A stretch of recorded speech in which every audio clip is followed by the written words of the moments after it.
देखता है ना, अपने पास चैप्टर है रियल सीक्वेंस। लेकिन रियल सीक्वेंस के बारे में बात करने से पहले ऐसी कुछ टर्मिनोलॉजीज़ हैं जिसके बारे में तुझे पता होना चाहिए, क्योंकि इन टर्म्स को जाने बिना तेरे को ये चैप्टर समझना काफ़ी मुश्किल हो जाएगा, जिसमें से कुछ टर्म्स मैंने यहाँ लिखी हुई हैं। सबसे पहले आप बात करते हैं कि रियल नंबर्स क्या होते हैं। ठीक है, रियल नंबर्स बेसिकली क्या होता है, एक कलेक्शन होता है रैशनल और इरैशनल नंबर्स का। Real numbers is basically a collection of rational and irrational numbers. Rational numbers क्या होते हैं, जिनको मैं p/q फॉर्म में रिप्रेजेंट कर सकती हूँ और q हमेशा नॉट इक्वल टू 0 रहता है। और इरैशनल नंबर्स क्या होते हैं, जिनको मैं p/q फॉर्म में रिप्रेजेंट नहीं कर सकती। मतलब रैशनल का उल्टा हो गया इरैशनल। यहाँ पर p/q फॉर्म में, जैसे कि मैं एग्जाम्पल लूँ अगर, तो 2/5 है, साथ में -2/5 है। यहाँ पर जो p और q होते हैं ना, वो मेरे इंटीजर से बिलोंग करते हैं। इसका मतलब होता है बिलोंग टू, और ये होते हैं इंटीजर्स को हम z से डिनोट करते हैं। तो रैशनल नंबर्स क्या होते हैं, जिनको मैं p/q फॉर्म में रिप्रेजेंट कर सकती हूँ, where q is not equal to 0 and p और q जो है वो इंटीजर से बिलोंग करते हैं। फॉर एग्जाम्पल 2/5 और -2/5। ऑन द सिमिलर बेसिस जिन नंबर्स को मैं p/q फॉर्म में रिप्रेजेंट नहीं कर सकती हूँ, वो मेरे पास होते हैं इरैशनल नंबर्स। तो इन दोनों नंबर्स का जो कलेक्शन होता है वो मेरे पास रियल नंबर्स होता है। तो रियल नंबर्स के बाद हमें पता होना चाहिए कि फंक्शन क्या होता है, क्योंकि जो रियल सीक्वेंस होती है उसमें रियल वर्ड भी है और सीक्वेंस भी है। तो सीक्वेंस जो है वो एक तरीके का फंक्शन ही होता है। बट द थिंग इज कि फिर फंक्शन क्या होता है। तो मेरे पास नेक्स्ट टर्म आती है फंक्शन। ठीक है, फंक्शन क्या होता है, एक टाइप का ना रिलेशन होता है, जिसके अंदर अगर मैं कोई वैल्यू रखती हूँ। फंक्शन क्या होता है, एक ऐसा रिलेशन होता है जिसके अंदर अगर मैं कोई वैल्यू रखती हूँ तो मुझे कोई ना कोई एक यूनिक आउटपुट मिलेगा। फॉर एग्जाम्पल, जैसे कि मैं कोई फंक्शन ले लेती हूँ, y is equal to fx। अगर मैं यहाँ पर x की जगह 1 रखूँ तो मेरे पास फंक्शन की वैल्यू y की वैल्यू क्या आ जाएगी, f(1). सिमिलरली अगर मैं x की जगह 2 रखूं तो मुझे पता है y की वैल्यू आ जाएगी f(2).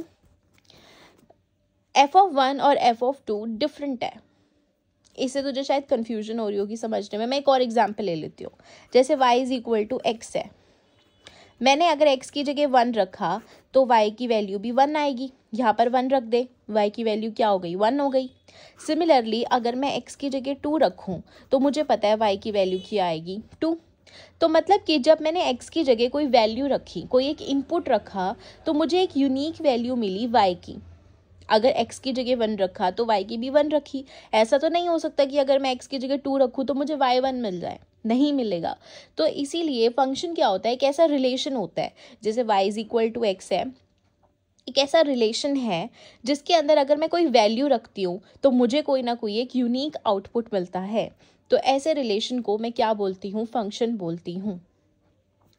अब जैसे जो मैंने इसकी x की वैल्यूज़ रखी है, ये इनपुट वैल्यूज़ है जो मैं इस फंक्शन के अंदर रख रही हूँ। तो इन इनपुट वैल्यूज़ को जो मैं एक फंक्शन में रख कर आउटपुट निकालने की कोशिश कर रही हूँ, उसको मैं डोमेन बोलती हूँ। जैसे कि मैं इसी को फंक्शन को ले लेती हूँ, y is equal to x। यहाँ मैं बनाती हूँ डोमेन का सेक्शन और यहाँ मैं बना लेती हूँ कोडोमेन का सेक्शन, कोडोमेन या फिर रेंज।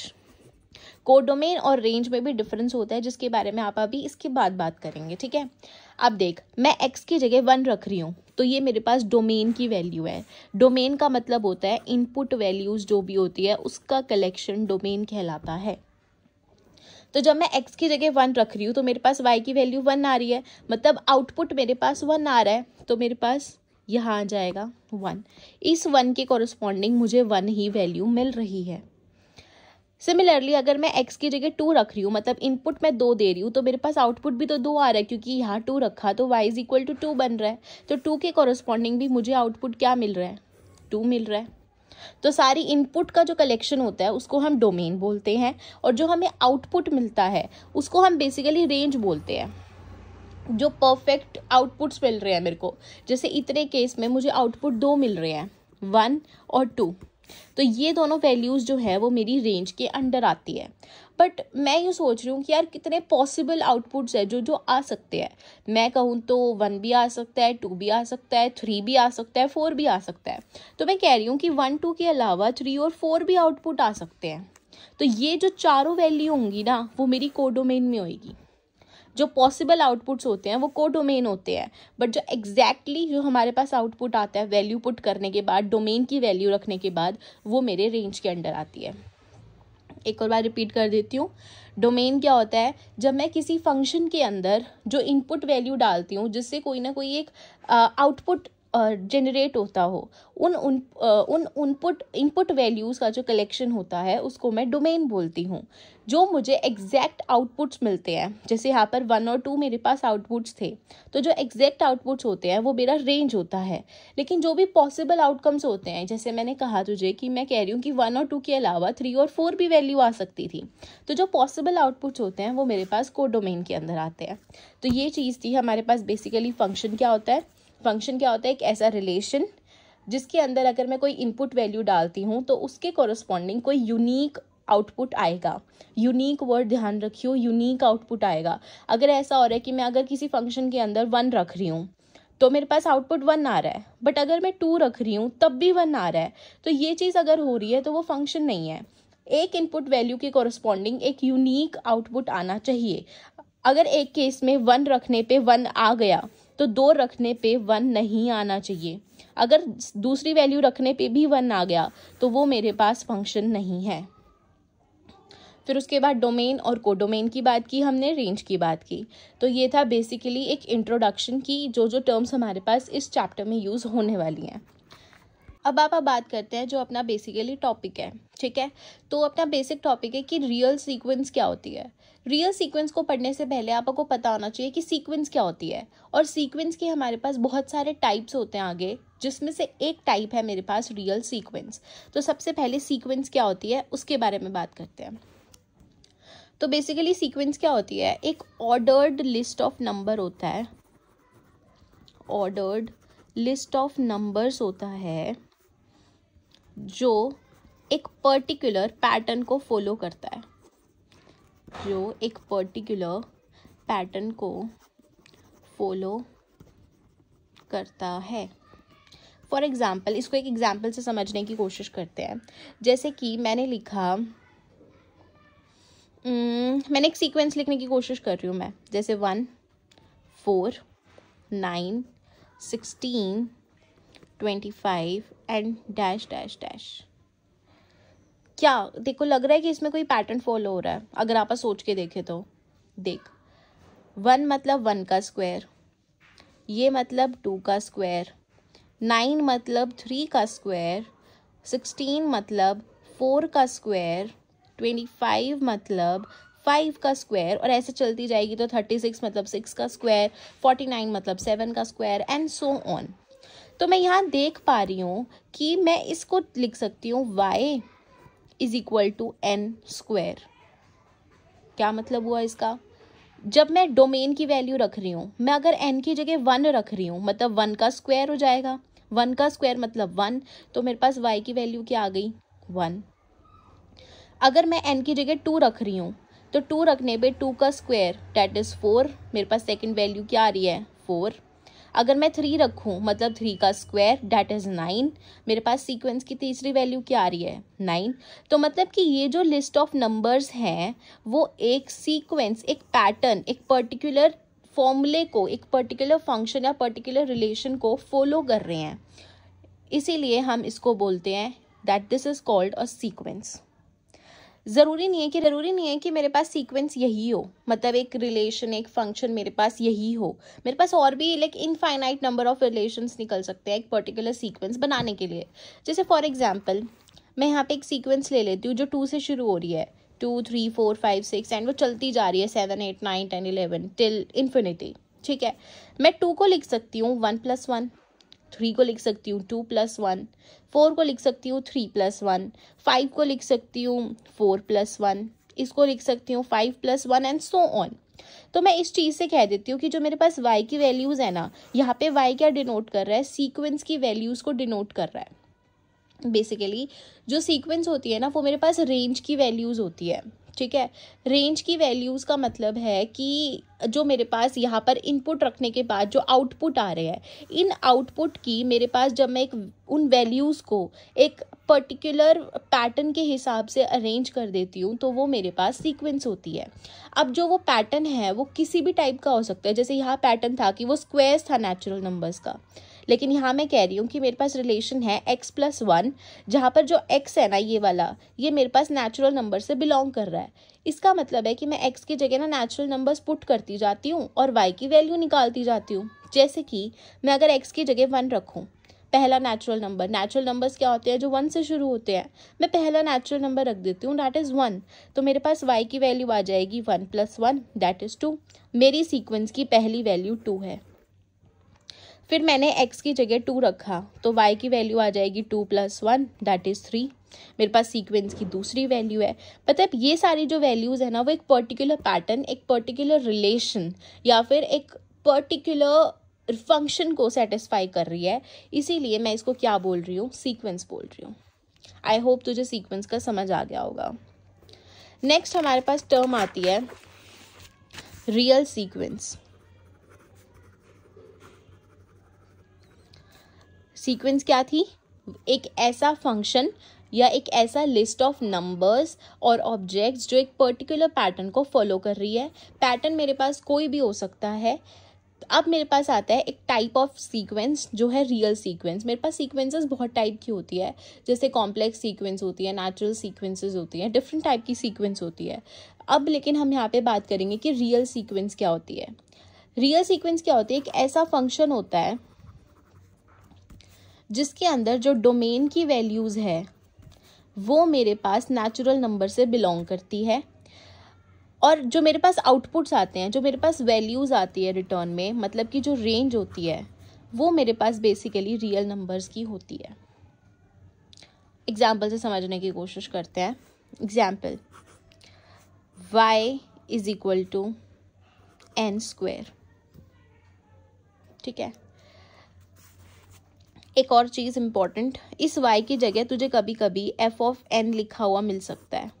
अगर ये यूँ होता, y = x² होता, यहाँ पर वेरिएबल कोई भी हो सकता है, तो वेरिएबल देके कंफ्यूज मत हो जाइए, ठीक है। अगर मेरे पास यहाँ पर y n में था, तो मैं इस y की जगह f(n) लिख सकती हूँ। इन दोनों का सेम मतलब है, y और f(n) दोनों सेम चीज़ है। तो अगर तुझे कभी भी f(n) लिखा हुआ दिखे, मतलब वो y की वैल्यू है। y की वैल्यू मतलब कि उस सीक्वेंस के नंबर्स हैं। सिमिलरली अगर कोई फंक्शन x में है, तो यहाँ पर तुझे f(x) लिखा हुआ भी मिल सकता है। तो y और f(x) दोनों एक ही चीज़ है। तो अगर मेरे पास ये तुझे एक फंक्शन दिया हुआ है, एक रिलेशन दिया हुआ है, अब मैं क्या करती हूँ, यहाँ पे ना x की जगह ये वाला ले लेती हूँ, मैं n वाला फंक्शन ले लेती हूँ, ठीक है। मैं n की जगह क्या करती हूँ, वैल्यूज़ पुट करती रहती हूँ। लेकिन जो इनपुट वैल्यूज़ है, जो मैं वैल्यूज़ पुट करूँगी, वो मेरे पास कहाँ का होना चाहिए, नेचुरल नंबर्स होने चाहिए। नेचुरल नंबर्स मतलब कि जो 1 से शुरू होते हैं, ठीक है। अब देख, अगर मैं यहाँ पर n की जगह 1 रख दूँ, तो मेरे पास f(1) की वैल्यू क्या आएगी, 1 का स्क्वायर दैट इज़ 1। तो मतलब कि मेरी सीक्वेंस की पहली टर्म क्या हो गई, 1। अगर मैं n की जगह 2 रखूँ, तो मतलब f(2) मेरे पास क्या हो जाएगा, 2 का स्क्वायर दैट इज़ 4। मेरे पास सेकेंड टर्म क्या आ गई, 4। अगर मैं n(3) निकालूँ, तो f(3) मेरे पास आ जाएगा 3 का स्क्वायर दैट इज़ 9। मतलब मेरे पास तीसरी वैल्यू क्या आ गई, 9। और ये ऐसे चलती जाएगी। अब जो ये नंबर्स है 1, 4, 9, इनको मैं ऐसे लिख सकती हूँ ना, 1/1, 4/1, 9/1, ये p/q फॉर्म में है। तो मतलब कि मेरे पास जो रिजल्ट आ रहा है वो रैशनल नंबर्स आ रहे हैं। एंड मुझे पता है कि रियल नंबर्स क्या होते हैं, जिसके अंदर रैशनल और इरैशनल दोनों आते हैं। मतलब every rational number is a real number. तो मेरे पास जब मैंने इनपुट नेचुरल नंबर्स का किया, तो मेरे पास आउटपुट रियल नंबर्स आ रहे हैं। तो इस सीक्वेंस को मैं क्या बोलूँगी, रियल सीक्वेंस बोलूँगी। आई होप तुझे इतना समझ आया होगा। एक चीज़ बतानी है मुझे, दैट इज़ कि रियल सीक्वेंस को हम जनरली x(n) के हिसाब से रिप्रेजेंट करते हैं। इसका मतलब होता है nth term. nth term of the sequence. किसी भी रियल सीक्वेंस की जो nth टर्म होती है उसको मैं u रिप्रेजेंट करती हूँ। मतलब कि अगर मैं 1 को लूँ तो मैं 1 को लिख सकती हूँ x ऑफ 1। अगर मैं ये लूँ 4, ये मेरे पास क्या है x ऑफ 2। मतलब x ऑफ 1 का क्या मतलब है कि जो मेरे पास फंक्शन था उसके अंदर मैंने 1 पुट किया तो मेरे पास y की वैल्यू क्या आई है 1। जब मैंने 2 पुट किया x की जगह, यहाँ पर फंक्शन n में है तो यहाँ पे n ऑफ 1 लिखेगी। अगर मैंने फंक्शन के अंदर n की जगह 2 रखा तो मेरे पास रिजल्ट क्या आया 4। तो ये होती है टर्म्स निकालने के लिए हम इसको ऐसे रिप्रेजेंट करते हैं। बट जब मुझे ये रिप्रेजेंट करना है कि किसी सीक्वेंस को, एक कंप्लीट सीक्वेंस को रिप्रेजेंट करना है, तो मैं उसको बस ऐसे बाहर एरोज लगा देती हूँ। इसका मतलब है किसी भी सीक्वेंस की अगर मुझे टर्म्स निकालनी है तो मैं क्या करूँगी, n की जगह 1 2 3 4 रखती जाऊँगी। जैसे मैंने इसकी बात की, इस फंक्शन की बात की, सीक्वेंस की बात की, तो यहाँ पर जब मैंने n की जगह 1 रखा मतलब कि n ऑफ 1 निकाला, n की जगह 1 रखा तो मेरे पास रिजल्ट क्या आया 1। जब मैंने इसके अंदर n की जगह 2 रखा, इस n ऑफ 2 का मतलब है मैं n की जगह 2 रख रही हूँ, मतलब सीक्वेंस की सेकंड टर्म निकाल रही हूँ, तो वो मेरे पास क्या आ रही है 4 आ रही है। और जब मुझे इस पूरी सीक्वेंस को ही एक साथ रिप्रेजेंट करना है तो मैं क्या करूँगी, इस nth टर्म के आगे ऐसे एरोज लगा दूँगी। तो ये होती है बेसिकली मेरे पास रियल सीक्वेंस। कल आपने कुछ बेसिक टर्मिनोलॉजीज के बारे में पढ़ा, जैसे कि डोमेन क्या होता है, रेंज, कोडोमेन, फंक्शन क्या होता है, रियल नंबर्स क्या होते हैं, और कुछ इंट्रो पढ़ा रियल सीक्वेंस के बारे में क्या होता है। ठीक है, अब आप बात करते हैं रियल सीक्वेंस क्या होती है। रियल सीक्वेंस क्या होती है, एक ऐसा फंक्शन होता है। फंक्शन क्या था, फंक्शन एक ऐसा रिलेशन था जिसमें अगर हम कोई वैल्यू रखते हैं, कोई इनपुट वैल्यू रखते हैं, तो उसके कॉरस्पॉन्डिंग एक यूनिक आउटपुट वैल्यू हमें मिलती है। तो रियल सीक्वेंस क्या होती है, एक ऐसा फंक्शन होता है जो नेचुरल नंबर्स से रियल नंबर्स के टुवर्ड्स जाता है। इसका क्या मतलब है कि जो डोमेन की वैल्यूज़ होगी, जो हम इनपुट वैल्यूज़ देंगे वो नेचुरल नंबर्स होंगे, लेकिन जो आउटपुट होगा वो मेरे पास रियल नंबर्स का आएगा। और जो आउटपुट होता है, जो मेरे पास एग्जैक्ट वैल्यूज़ आती है एक इनपुट वैल्यू रखने के बाद, उसको हम रेंज बोलते हैं, लेकिन जितने भी पॉसिबल आउटपुट्स होते हैं उसको हम कोडोमेन बोलते हैं, राइट। तो फिर रियल सीक्वेंस क्या होती है, एक ऐसा फंक्शन होता है जिसका जो डोमेन होता है वो नेचुरल नंबर्स होते हैं, और हर एक पर्टिकुलर नेचुरल वैल्यू के कॉरस्पॉन्डिंग हमें एक यूनिक रियल वैल्यू मिलती है। तो एक ऐसे फंक्शन को हम रियल सीक्वेंस बोलते हैं। और हर टर्म उस जो हर नंबर, जो हर एक लिस्ट का नंबर होगा उस सीक्वेंस का, उसको हम क्या बोलते हैं, टर्म बोलते हैं। सीक्वेंस की हर एक डिजिट को हम, हर एक ऑब्जेक्ट को हम टर्म बोलते हैं। फॉर एग्जाम्पल, मेरे पास एक सीक्वेंस है जिसको मैंने रिप्रेजेंट किया है xn is equal to 1/n से, जहाँ पर अगर मैं n की जगह 1 रखूँ, यहाँ पर अगर मैं 1 रख दूँ तो 1/1 दैट इज़ 1। तो xn की वैल्यू मतलब कि x1 की वैल्यू मेरे पास 1 आ गई। अगर मैं n की जगह 2 रख दूँ मतलब कि 1/2 आ जाएगी x2 की वैल्यू। n की जगह 3 रख दूँ तो x3 की वैल्यू 1/3 एंड सो ऑन। तो इस केस में मेरे पास सीक्वेंस क्या बन गई, पहली टर्म x1 का मतलब था पहली टर्म मेरे पास क्या आ गई 1, दूसरी टर्म मेरे पास क्या आ गई 1/2, तीसरी टर्म क्या आ गई 1/3, और ये ऐसे ही चलती रहेगी। सेकेंड चीज़, एक और एग्जाम्पल देख लेते हैं। xn है, xn is equal to n square. अगर मैं n की जगह 1 रखूँ तो पहली टर्म मेरे पास मतलब x1 मेरे पास क्या बन गई 1, क्योंकि 1 स्क्वायर इज़ 1। n की जगह 2 रखा तो सेकेंड टर्म मेरे पास 4, 3 रखा तो थर्ड टर्म मेरे पास 9। तो रियल सीक्वेंस इस केस में बन गई 1, 4, 9 एंड सो ऑन।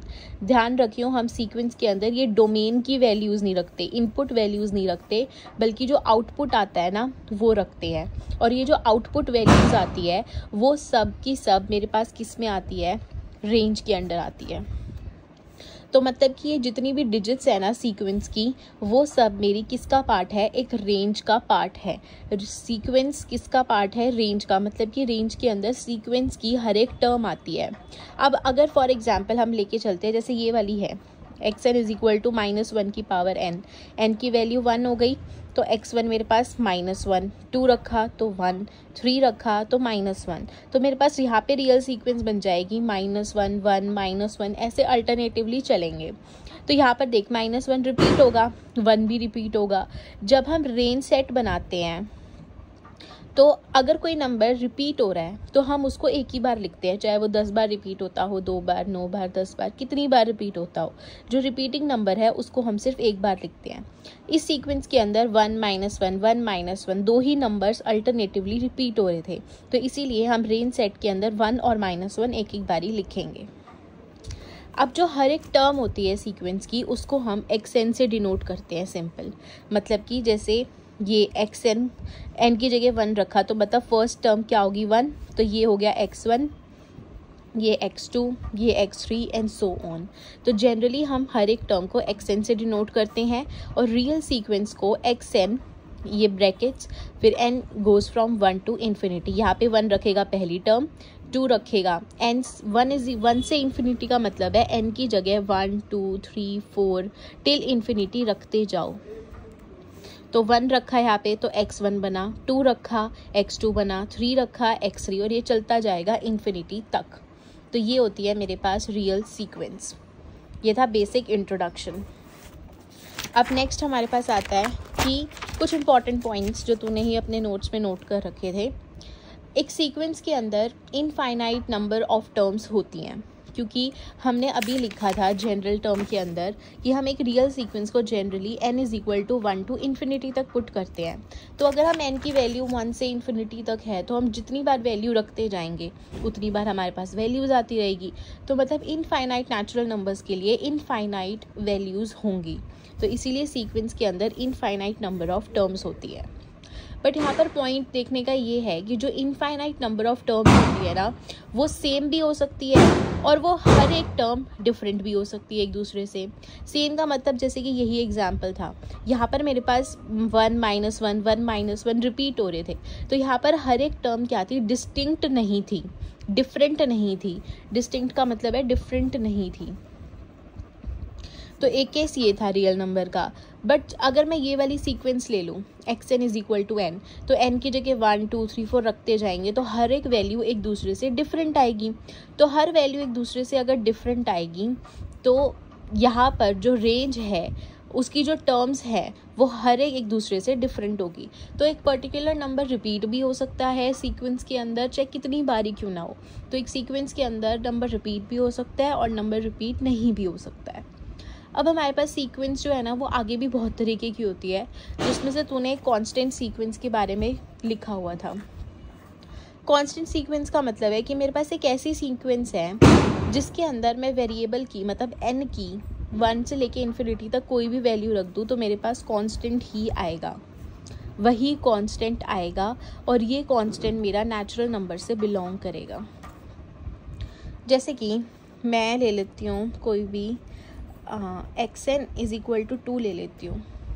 अब यहाँ पर n तो है ही नहीं, मैं यहाँ पे n की वैल्यू 0 पुट कर देती हूँ।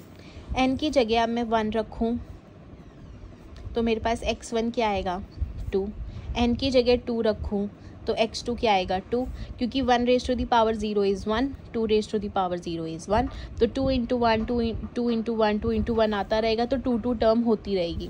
तो मैं n की जगह कोई भी वैल्यू रख दूँ तो मेरे पास जो रिज़ल्ट आएगा वो एक ही कांस्टेंट आएगा और ये कांस्टेंट मेरा नेचुरल नंबर से बिलोंग करेगा। तो यहाँ पर मेरे पास सीक्वेंस बन जाएगी 2 2 2 2 डैश डैश डैश। तो रेंज मेरे पास क्या बनी 2। एक ऐसा सेट जिसके अंदर सिर्फ एक ही टर्म होती है उसको हम सिंगल टर्न सेट बोलते हैं। तो मतलब कि यहाँ पर ये कांस्टेंट मैंने 2 एग्जाम्पल लिया है, अगर फॉर एग्जाम्पल यहाँ पर 3 होता 4 होता तो उस हिसाब से वो कांस्टेंट बन जाता। तो कांस्टेंट कोई भी हो सकता है, बस वो नेचुरल नंबर होगा और हमेशा कांस्टेंट सीक्वेंस के केस में मेरे पास सिंगल टर्न सेट आएगा। सिंगल टर्न सेट का मतलब है उस सेट के अंदर जो रेंज सेट होगा उसके अंदर एक ही कांस्टेंट होगा, इसीलिए इन्होंने जनरली उसको कांस्टेंट सी लिख दिया। अब आप बात करते हैं कि बाउंडेड अबव क्या होता है और बाउंडेड बिलो क्या होता है। हमारे पास एग्जाम्पल से समझने की कोशिश करते हैं, ठीक है।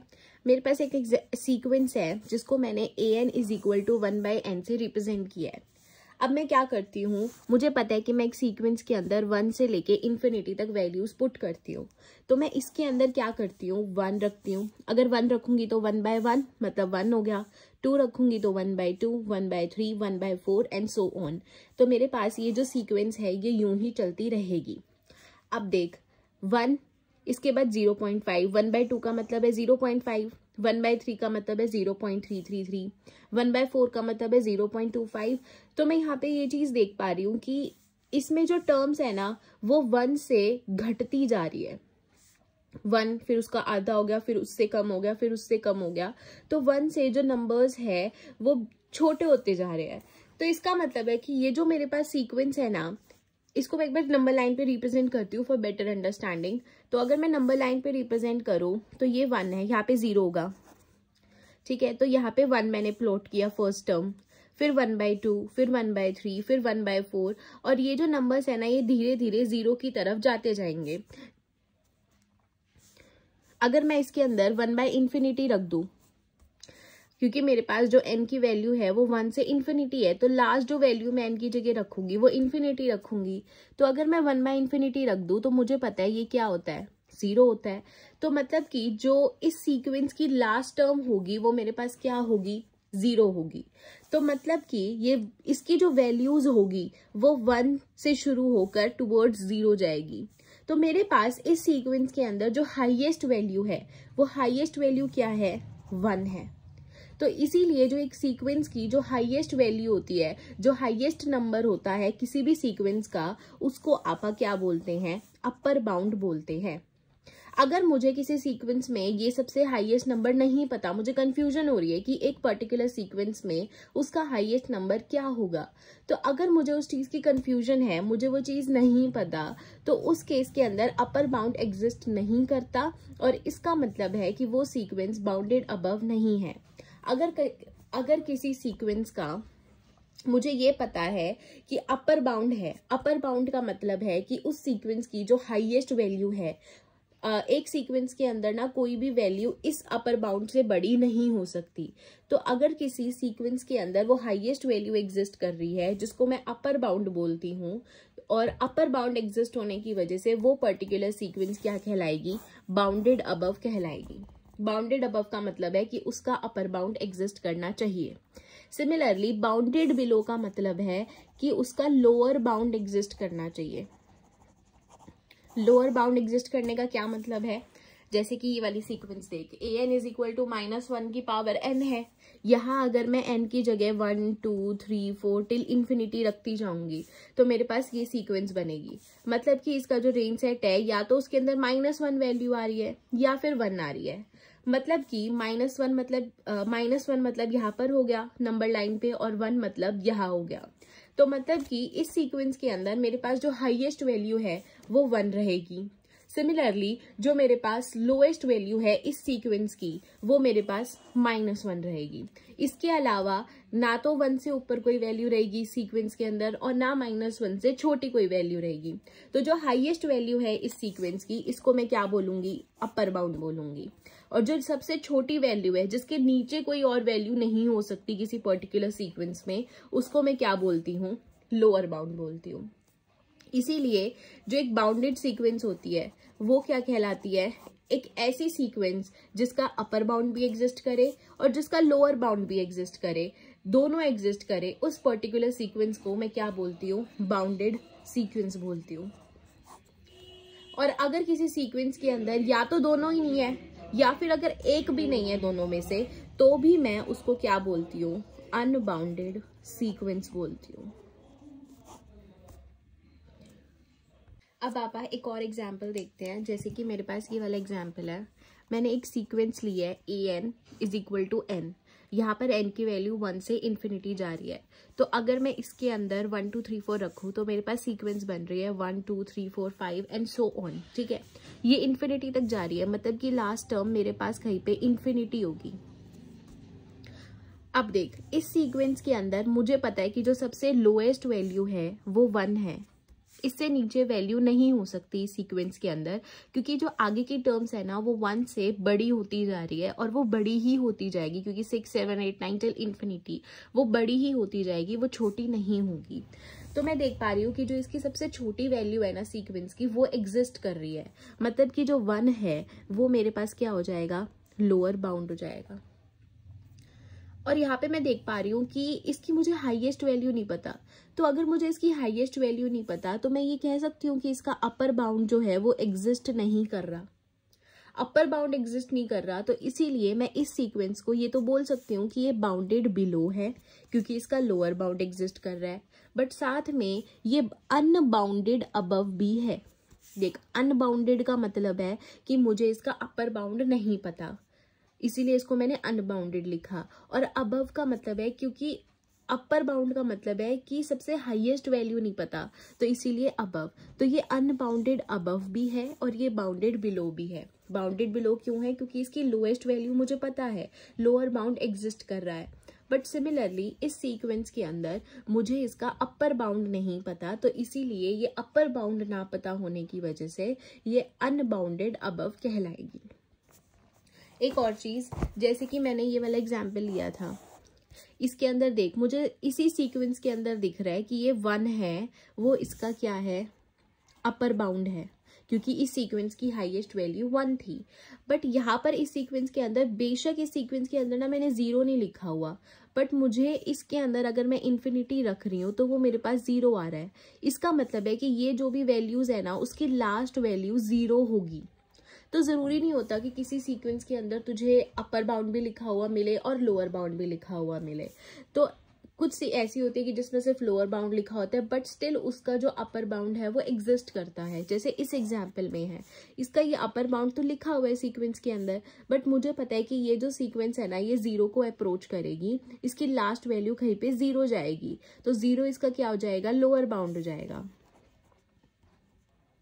मतलब कि इस सीक्वेंस के अंदर लोअर बाउंड भी एग्जिस्ट कर रहा है और अपर बाउंड भी एग्जिस्ट कर रहा है, तो ये सीक्वेंस मेरी क्या कहलाएगी, बाउंडेड सीक्वेंस कहलाएगी। सिमिलरली यहाँ पर हमने बात की, मुझे पता है कि इस सीक्वेंस की लोएस्ट वैल्यू -1 है और हाईएस्ट वैल्यू 1 है, तो इसका सबसे लीस्ट वैल्यू मतलब लोअर बाउंड भी एग्जिस्ट कर रहा है और सबसे हाईएस्ट वैल्यू मतलब अपर बाउंड भी एग्जिस्ट कर रहा है। तो ये sequence, since both of these are present, तो इसीलिए ये सीक्वेंस भी क्या हो जाती है, बाउंडेड सीक्वेंस हो जाती है। बट अगर मैं इस सीक्वेंस की बात करूं तो यहाँ पर लोअर बाउंड तो एग्जिस्ट कर रहा है बट अपर बाउंड एग्जिस्ट नहीं कर रहा, जिस वजह से ये अनबाउंडेड अबव है बट बाउंडेड बिलो है। तो इसीलिए इस सीक्वेंस को मैं बाउंडेड नहीं बोल सकती, क्योंकि अभी मैंने तुझे बताया था थोड़ी देर पहले कि अगर या तो दोनों ही एग्जिस्ट ना करे या फिर इन दोनों में से अगर एक भी एग्जिस्ट नहीं कर रहा, तो भी जो पर्टिकुलर सीक्वेंस है वो अनबाउंडेड सीक्वेंस कहलाएगी। तो इसीलिए ये वाली जो सीक्वेंस थी इसमें लोअर बाउंड एग्जिस्ट कर रहा है बट अपर बाउंड एग्जिस्ट ना करने की वजह से ये बाउंडेड ना होकर क्या कहलाएगी, अनबाउंडेड सीक्वेंस कहलाएगी। अब डेफिनेशंस देख, डेफिनेशन सब तुझे बेटर समझ आएगी। मेरे पास एक सीक्वेंस है xn, it is said to be bounded above if there exist a real number k, एक k रियल नंबर है, सच दैट जो सीक्वेंस की टर्म्स है ना, जो सीक्वेंस की टर्म्स है वो सारी की सारी इस रियल नंबर k से छोटी ही होगी।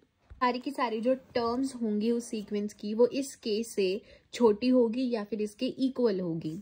फॉर एग्जाम्पल, जैसे आपने पिछला एग्जाम्पल किया अभी, जैसे ये वाला एग्जाम्पल था, ठीक है, इसके अंदर जो मैंने बाउंडेड अबव कब कहा था, जब इसका अपर बाउंड एग्जिस्ट कर रहा था। अपर बाउंड मतलब 1। अब इस 1 से जितनी भी वैल्यूज होंगी वो इससे छोटी होंगी। तो बाउंडेड अबव कब है, जब एक k एग्जिस्ट कर रहा है, एक रियल नंबर k एग्जिस्ट कर रहा है, जैसे यहाँ पे 1 है वो रियल नंबर एग्जिस्ट कर रहा है, एंड जितनी भी टर्म्स होंगी उस सीक्वेंस की वो या तो 1 होंगी या फिर इससे छोटी होगी, या तो k होगी या फिर k से छोटी होगी।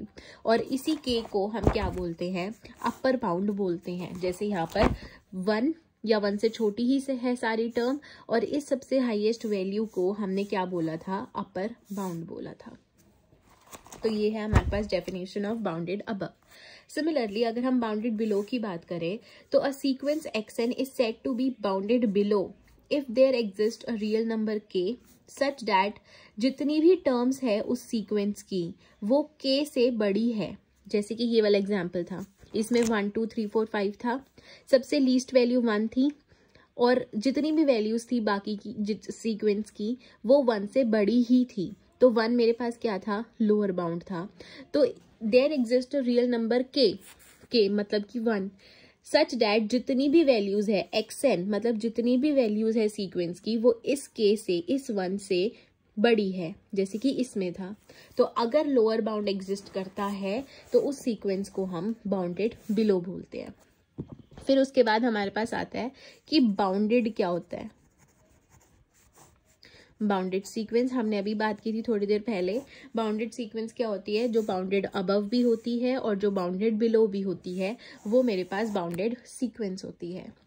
अब जैसे कि मेरे पास इस सीक्वेंस की हमने बात की, मुझे पता है कि ये इन्फिनिटी तक जा रहा है, मेरे पास कोई फिक्स्ड नंबर नहीं है जो हाईएस्ट वैल्यू होगी इस सीक्वेंस की, मतलब कि जो अपर बाउंड होगा इस सीक्वेंस का वो एग्जिस्ट नहीं कर रहा। तो इसीलिए मैंने अनबाउंडेड अबव इसको बोला था। सिमिलरली अगर मैं एक और सीक्वेंस ले लेती हूँ, an is equal to -n, मतलब कि n मेरे पास जा रहा है 1 टू इन्फिनिटी ही, तो मेरे पास सीक्वेंस क्या बनेगी, -1 -2 -3 -4 एंड सो ऑन। अगर मैं इसको नंबर लाइन पे रिप्रेजेंट करूँ तो -1 -2 -3 -4 और यहाँ पर ये चलती रहेगी -इन्फिनिटी तक। तो इसके अंदर मेरे पास हाईएस्ट वैल्यू क्या है, -1। अब जितनी भी वैल्यूज आगे की है वो इस -1 से छोटी ही है। तो सबसे हाईएस्ट वैल्यू अगर मेरे पास -1 है तो मेरे पास मतलब अपर बाउंड क्या हो गया, -1 हो गया। बट मेरे पास यहाँ पर कोई लीस्ट वैल्यू नहीं है कि इस सीक्वेंस में कोई मेरे पास लास्ट की सबसे छोटी वैल्यू मुझे मिल जाए। अगर छोटी वैल्यू मेरे पास नहीं है तो मतलब कि इसका लोअर बाउंड एग्जिस्ट नहीं कर रहा, और लोअर बाउंड एग्जिस्ट ना करने की वजह से हम इसको बोलते हैं अनबाउंडेड बिलो। जैसे यहाँ अपर बाउंड एग्जिस्ट नहीं कर रहा था तो अनबाउंडेड अबव बोला था, यहाँ पर अगर लोअर बाउंड एग्जिस्ट नहीं करता तो हम उसको अनबाउंडेड बिलो बोल देते हैं। तो ये जो मेरे पास सीक्वेंस है ये बाउंडेड अबव तो है बट अनबाउंडेड बिलो है। आई होप तुझे बाउंडेड सीक्वेंस और अनबाउंडेड सीक्वेंस का समझ आ गया होगा। अनबाउंडेड सीक्वेंस क्या हो गई, आपने बात की थी जो बाउंडेड नहीं है, मतलब कि या तो लोअर बाउंड और अपर बाउंड दोनों ही एग्जिस्ट नहीं कर रहे हैं, या फिर दोनों में से अगर कोई एक भी एग्जिस्ट नहीं कर रहा तो वो मेरे पास अनबाउंडेड सीक्वेंस हो जाती है। तो बाउंडेड और अनबाउंडेड सीक्वेंस का इतना ही था तेरी बुक में। फिर उसके बाद हमारे पास आता है कि सुप्रीमम और इन्फीमम होता है।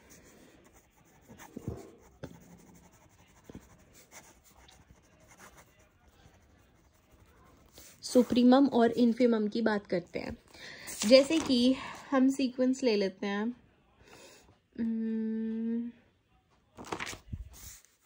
मैंने सीक्वेंस ली 1 2 3 4 5 एंड सो ऑन, मतलब कि xn is equal to n है मेरे पास सीक्वेंस, जिसकी मेरे पास सीक्वेंस 1 2 3 4 5 एंड और बच जाएगी। मुझे इतना समझ आ चुका कि जो इसका लोअर बाउंड है वो 1 है।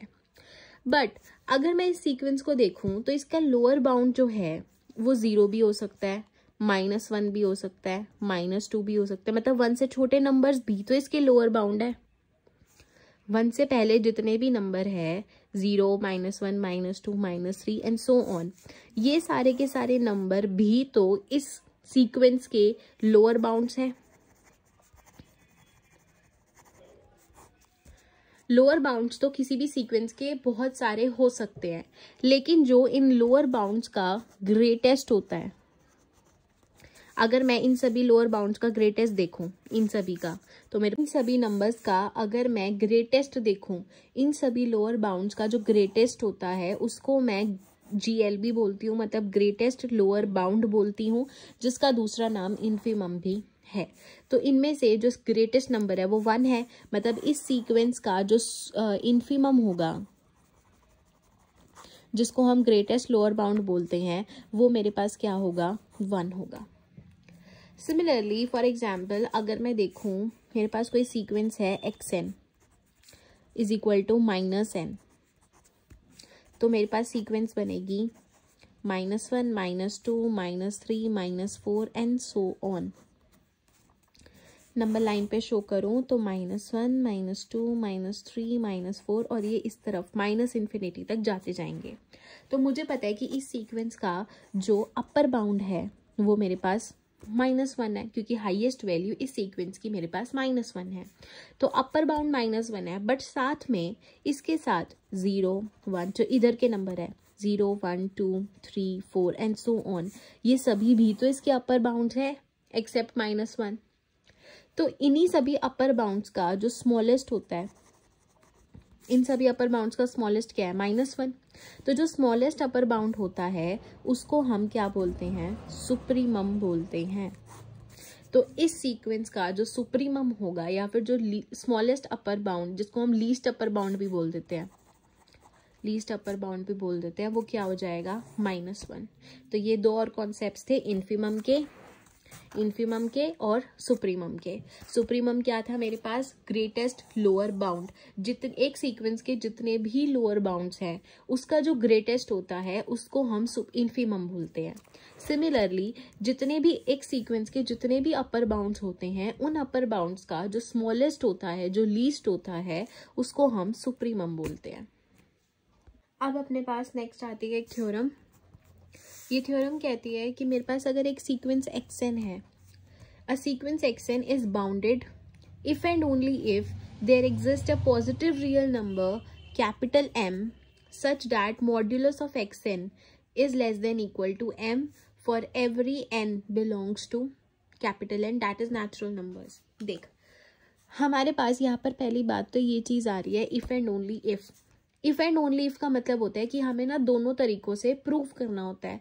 दोनों तरीकों से क्या मतलब हो गया कि पहले केस में हम लेके चलेंगे कि मुझे ये चीज गिवन है, a sequence xn is bounded, और मुझे प्रूव करना है कि वहां पर एक रियल नंबर m एग्जिस्ट करता है such that modulus of xn is less than equal to n for every n belongs to natural numbers.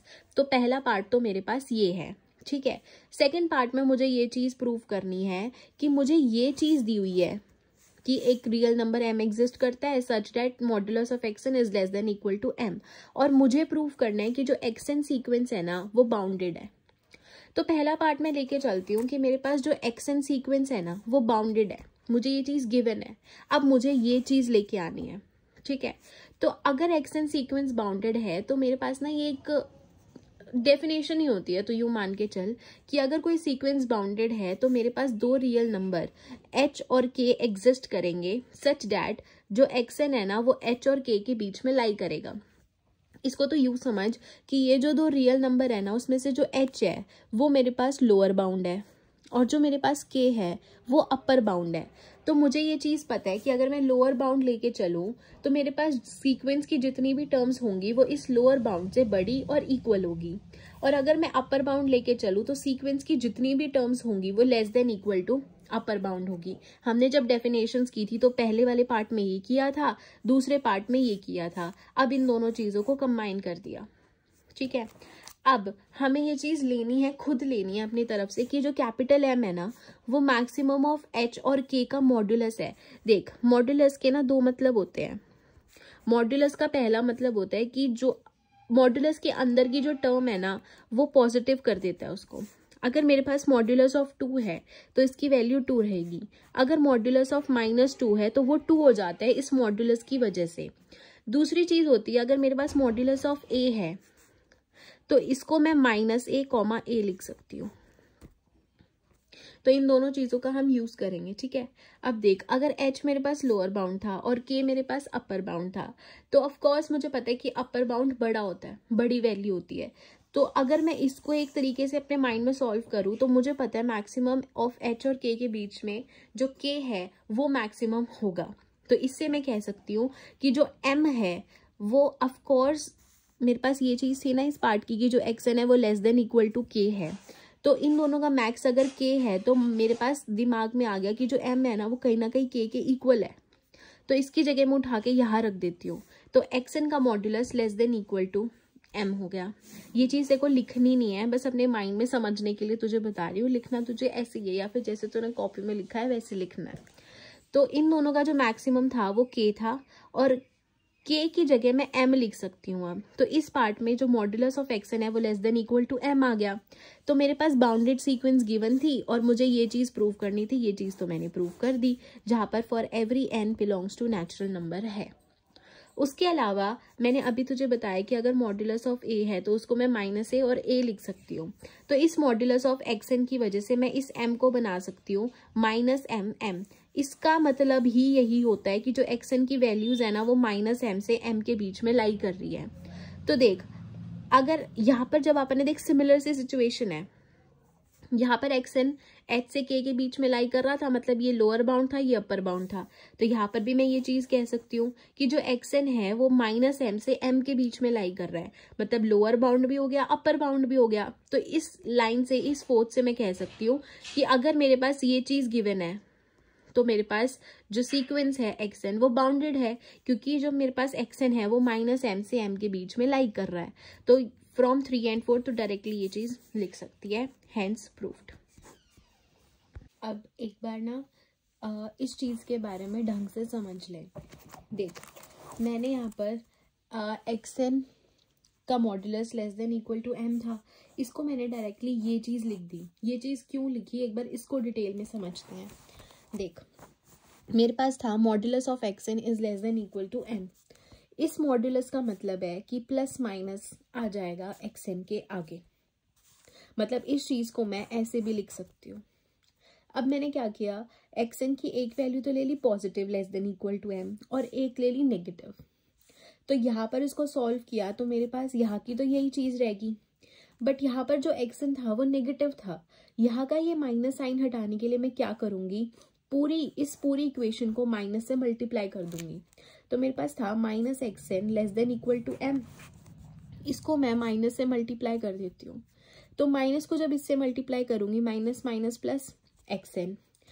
जब भी हम किसी भी इनइक्वालिटी को, ये जो है ना इसको हम इनइक्वालिटी बोलते हैं, जब भी हम किसी इनइक्वालिटी को माइनस से मल्टीप्लाई करते हैं तो ये वाला जो साइन है ना वो रिवर्स हो जाता है। अभी लेस देन इक्वल टू था, यहाँ पर अब ग्रेटर देन इक्वल टू हो जाएगा, और माइनस को m से मल्टीप्लाई करेगी तो -m हो जाएगा। तो यही चीज मैंने यहाँ लिखी कि xn is greater than equal to -m आ गया। यहाँ पर आ रहा है जो xn है वो less than equal to m है, यहाँ पर xn greater than equal to -m है।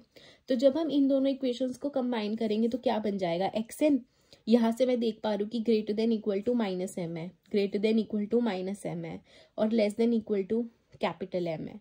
तो एक चीज मैंने ये निकल गई और इसीलिए मैंने यहाँ पर ये लिखा। अब इसके बाद हमारे पास आता है लिमिट पॉइंट क्या होता है। ये डेफिनेशन तूने लिखी हुई थी कॉपी में, तो वही चीज मैंने यहाँ लिखी है तेरे को समझाने के लिए। देख, लिमिट पॉइंट क्या होता है, limit of a sequence, sorry limit point इसके बाद समझेंगे, अभी हम लिमिट ऑफ अ सीक्वेंस के बारे में समझते हैं। लिमिट ऑफ अ सीक्वेंस क्या होता है कि मेरे पास एक xn सीक्वेंस है और मैं कह रही हूँ कि एक l है जो रियल नंबर से बिलोंग कर रहा है। तो मैं इस रियल नंबर l को लिमिट कब कहूंगी किसी सीक्वेंस xn की, अगर मेरे पास एक गामा है विच इज ग्रेटर देन 0, एक number, natural number m exist कर रहा है, जिसकी वजह से मैं कह सकती हूँ कि जो xn है, मतलब कि सीक्वेंस की कोई भी टर्म -l का मॉड्यूलस लेस देन गामा रहेगा for all n greater than equal to m। ये कंडीशन है अगर मुझे किसी भी पॉइंट को लिमिट पॉइंट बोलना है। अगर मुझे l को xn सीक्वेंस का लिमिट पॉइंट बोलना है तो मेरे पास दो चीजें हैं। सबसे पहले एक तो है गामा, ये मेरे पास गामा ना कोई भी वैल्यू होती है जो छोटी भी हो सकती है, बड़ी भी हो सकती है, और हम अपनी कन्वीनियंस के हिसाब से उसको चूज कर सकते हैं। तो मेरे पास एक गामा है जो ग्रेटर देन इक्वल टू 0 है, साथ में एक m है जो नेचुरल नंबर से बिलोंग कर रहा है। इस m की कोई भी वैल्यू हो सकती है, डिपेंड करता है कि सीक्वेंस में क्या हम गामा की वैल्यू डाल रहे हैं, क्या हमारा लिमिट पॉइंट है। तो ये चीज हम अभी एग्जाम्पल से समझेंगे। और ये जो m की वैल्यू है वो इस गामा पे डिपेंड कर रही है। अभी बताया कि जो m की वैल्यू है वो गामा पे और लिमिट पॉइंट पे डिपेंड करती है, सच दैट ये कंडीशन है। अगर ये कंडीशन सेटिस्फाई हो रही है तो मैं l को लिमिट पॉइंट बोल दूंगी, वरना मैं नहीं बोलूंगी। तो modulus of xn minus l is less than equal to gamma for all n greater than equal to m। ये चीज मैं तेको अभी समझाऊंगी, ये चीज बहुत इंपॉर्टेंट है इसमें। अब देख, जैसे हमने पीछे किया था, मॉड्यूलस हटाया तो वहां से हम प्लस माइनस लगा सकते हैं, xn minus L less than gamma. अब एक जगह मैंने प्लस का ले लिया और एक जगह मैंने माइनस की वैल्यू ले ली। जब प्लस की ली तो ये माइनस एल उधर जाके प्लस का हो गया, मतलब यहाँ से मैं लिख सकती हूँ कि जो xn है वो less than L plus gamma है। ऑन द कॉन्ट्रेरी यहाँ पे माइनस था, मैंने क्या किया, दोनों तरफ माइनस से मल्टीप्लाई किया, तो ये चीज़ तो पॉजिटिव होगी, xn माइनस एल, माइनस की वजह से साइन उल्टा हो गया, और गामा प्लस का था तो माइनस का हो गया। अब माइनस का एल उधर जाएगा तो प्लस का एल हो जाएगा, तो मतलब xn जो है वो greater than L minus L आ गया। यहाँ से ln less than L plus gamma आया, और यहाँ से greater than L minus gamma आया। तो इन दोनों चीज़ों को जब मैंने कंबाइन किया तो मेरे पास ये चीज़ बन गई कि जो xn है वो l माइनस गामा से बड़ा है और l प्लस गामा से छोटा है, for all n greater than equal to m। अब एक बार ना इस m की बात करने के लिए एग्जाम्पल समझते हैं। एग्जाम्पल से पहले ना इसको एक नंबर लाइन में मैंने रिप्रेजेंट किया है। यहाँ पे ये एक नंबर लाइन है और फॉर एग्जाम्पल यहाँ पे l है, तो l माइनस गामा का मतलब है l से कम, तो l माइनस गामा, और l प्लस गामा का मतलब है l से थोड़ा कम। तो जो l के आसपास ये जो चीज़ बन रही है ना, l माइनस गामा से l प्लस गामा, इसको हम नेबरहुड ऑफ l भी बोलते हैं। l से थोड़ा कम, l से थोड़ा ज़्यादा, जो ये l माइनस गामा और l प्लस गामा का जो इंटरवल बन रहा है ना, ये डिपेंड करता है कि गामा की वैल्यू कितनी है। तू चाहे तो इसको बिल्कुल लाइक ना के बराबर भी ले सकती है, और तू चाहे तो इसको इतना बड़ा भी बना सकती है जितना तेरी कन्वीनियंस के लिए तुझे चाहिए। तो यहाँ पर गामा की वैल्यू छोटी भी हो सकती है, बड़ी भी हो सकती है, हम पे डिपेंड करता है। और ये जो इंटरवल आया है l minus gamma l plus gamma, ये नेबरहुड ऑफ l कहलाता है, जहाँ पे गामा बस ग्रेटर देन 0 रहेगा। अब देख, एक एग्जाम्पल से इसको समझने की कोशिश करते हैं। तूने कॉपी में यही एग्जाम्पल लिया हुआ था, तो इसी एग्जाम्पल से तुझे समझा रही हूँ। मेरे पास xn है कोई सीक्वेंस जो मैंने 1/n ली है, n की वैल्यू मैंने 1 से इन्फिनिटी तक पुट की, तो 1, 1/2, 1/3, 1/4, 1/5, 1/6 ऐसे ऐसे आती रहेगी, ठीक है। अब देख, मुझे पता है कि इसकी जो वैल्यूज है ना वो 1 से शुरू हो रही है, इसकी जो हाईएस्ट वैल्यू है वो 1 है, और ये अब धीरे धीरे घटती जा रही है, 1/2, 1/3, 1/4, घटते घटते ये किस चीज को अप्रोच कर रही है, कौन से डिजिट को अप्रोच कर रही है, तुझे ये चीज देखनी है। ये चीज हम कैसे देखते हैं, मेरे पास एक और फॉर्मूला होता है लिमिट का, हम उसको ऐसे लिख सकते हैं कि limit n tends to infinity xn, अगर इस चीज की वैल्यू l आ रही है तो ये l जो है वो मेरा लिमिट पॉइंट कहलाएगा। जैसे कि मेरे पास यहाँ पर 1/n है, ठीक है, तो मेरे पास यहाँ पे xn की वैल्यू 1/n है। अब मैं क्या करती हूँ, limit n tends to infinity xn निकालती हूँ, मतलब limit n tends to infinity 1/n। इसका क्या मतलब है कि अगर n की वैल्यू इन्फिनिटी को अप्रोच कर रही है, इन्फिनिटी को मतलब जैसे 1 2 3 4 शुरू होते होते इन्फिनिटी तक जा रही है, तो मेरे पास xn की वैल्यू कहाँ जाएगी, मैं पुट करके देख लेती हूँ, 1/infinity एंड इट इज 0। मतलब कि जो ये मेरे पास सीक्वेंस है ना, ये वैल्यूज तो घटते घटते घटते घटते कहाँ तक जाएगी, लास्ट 0 को अप्रोच करना चाह रही है ये, तो मेरे पास यहाँ पे लिमिट पॉइंट क्या हो जाएगा, 0 हो जाएगा। और इसको चेक करने के लिए हम एक चीज कर सकते हैं, जैसे कि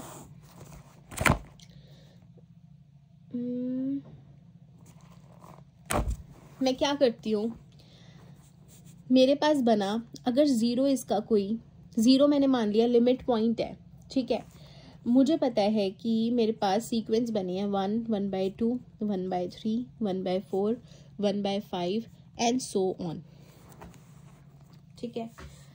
इसका मतलब है 0.5, इसका मतलब है 0.333, इसका मतलब है 0.25, 0.20 एंड ये चलता जाएगा। अब देख, मेरे पास यहाँ से आया था कि जो xn है वो l माइनस गामा से l प्लस गामा के बीच में लाई कर रहा है, तो वही चीज़ मैंने यहाँ लिखी है, और ये चीज़ for all n greater than equal to m होगा। अब मैं क्या करती हूँ, यहाँ पे ना गामा की वैल्यू 0.5 ले लेती हूँ, और मुझे पता है कि इस सीक्वेंस का जो लिमिट पॉइंट है वो 0 है, मतलब कि l की वैल्यू मेरे पास क्या हो गई, 0 हो गई।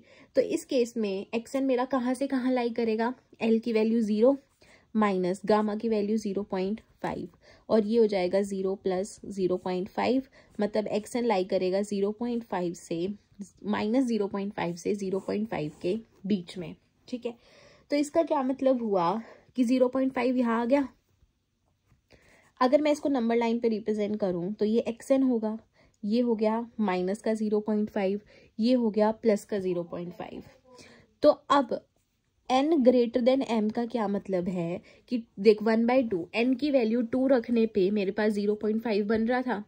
अब 3 से अगर हम शुरू करेंगे ना 3, 4, 5, तो हमारे पास जो वैल्यूज होंगी वो इस इंटरवल में लाई करेगी। ये l है मतलब 0 है, और जो xn की वैल्यूज होंगी n की वैल्यू किससे बड़ी हो जाएगी 3 से, मतलब n greater than equal to 3। अब इस केस के अंदर जब गामा मेरे पास 0.5 है तो यहाँ पर m की वैल्यू 3 होगी। यहाँ पर सॉल्व करने के बाद मेरे पास माइनस 0.5 से 0.5 बना था। ठीक है, तो यहाँ पर 0.5 है, n की वैल्यू 2 आने पे मेरे पास जो वैल्यू है वो 0.5 आ रही है। तो अगर मैं 2 से बड़ी वैल्यूज मतलब 3, 4, 5 रखूंगी तो मेरे पास जो भी वैल्यूज आएंगी वो इस इंटरवल के अंदर आएगी, मतलब 0.5 से 0.5 के बीच में वैल्यूज आएंगी। तो इस केस में मेरे पास m की वैल्यू क्या हो गई 3, क्योंकि 3 से ही मेरे पास इसके इंटरवल में वैल्यूज आएंगी। तो यहाँ बन गया for all n greater than equal to 3। अगर मैं गामा की वैल्यू चेंज कर दूं, मैं क्या करती हूँ, लिमिट पॉइंट l का तो 0 का 0 रहेगा, मैं गामा की वैल्यू चेंज करके पुट कर देती हूँ 0.25 ले लेते हैं। ठीक है, मेरे पास क्या रिलेशन था कि जो xn है वो l माइनस गामा से l प्लस गामा के बीच में लाई कर रहा है for all n greater than equal to m। l और गामा की वैल्यू पुट कर देते हैं, 0 minus 2.5 xn 0 plus 2.5 for all n greater than equal to m। Minus 0.5 से लेकर 0.25 के बीच में वैल्यूज लाई करेगी for all n greater than equal to m। अब देखना है हमें कि 0.25 कहाँ आ रहा है, कहाँ आ रहा है 0.25 1/4 पे, मतलब n इज इक्वल टू 4 पे मेरे पास वैल्यू आ रही है xn की 0.25।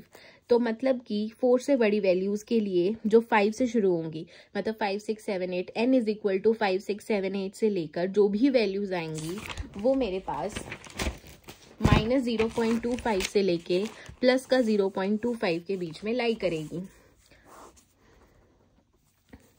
सॉरी, यहाँ पे आएगा l माइनस का 0.25 प्लस का 0.25। इस इंटरवल के अंदर मेरे पास सारी वैल्यूज आएगी for all n greater than equal to 5, क्योंकि 4 पे तो 0.5 बन रहा था, तो 4 से बड़ा एक नंबर, 4 पे 0.25 बन रहा था तो मैं 5 से शुरू करूंगी। तो यहाँ पे m की वैल्यू क्या हो गई 5। जब मैंने गामा 0.25 लिया तब मेरे पास जो m की वैल्यू है वो 5 बनी। सिमिलरली हम कोई और वैल्यू ले लेते हैं, मैं ले लेती हूँ 0.20। तो l minus gamma less than xn l plus gamma for all n greater than equal to m। 0 minus 0.20 xn 0 plus 0.20, तो minus 0.20 less than xn 0.20 for all n greater than equal to m। अब इस case में m की value क्या होगी वो देखते हैं। 0.20 कहाँ बन रहा है 5 पे बन रहा है, तो मतलब कि 6 और 6 से बड़ी वैल्यूज के लिए अब जो भी वैल्यूज आएंगी मेरे पास वो इस इंटरवल में लाई करेगी। तो for all n greater than equal to 6।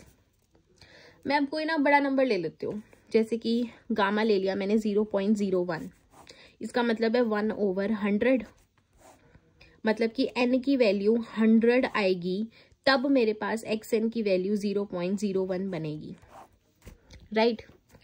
अगर मैं ये लेती हूँ तो यही रिलेशन यूज करते हुए 0 minus 0.01 less than xn 0 plus 0.01 for all n greater than equal to m। Minus का 0.01 xn 0.01 for all n greater than equal to m। अब 0.01 n की वैल्यू जब 100 पुट की तब आ रहा था, मतलब कि अब 100 से ऊपर की वैल्यूज के लिए, मतलब यहाँ पर n greater than equal to 101 बन जाएगा।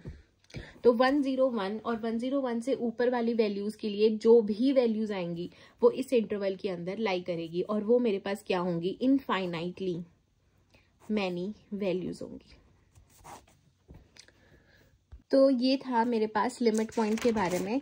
लिमिट पॉइंट क्या था मेरे पास, एक बार रिपीट कर लेते हैं कि अगर मेरे पास xn एक सीक्वेंस है और मैं कह रही हूँ कि l which belongs to real number, वो जो है एक पर्टिकुलर सीक्वेंस की लिमिट है, तो वो कौन सी कंडीशन सेटिस्फाई करेगी कि मेरे पास एक गामा होगा ग्रेटर देन 0। गामा की वैल्यू बड़ी भी हो सकती है, छोटी भी हो सकती है, वो हम चाहे जितना मर्जी चाहे छोटा ले ले, जितना मर्जी चाहे बड़ा ले ले, वो हम पे डिपेंड करता है।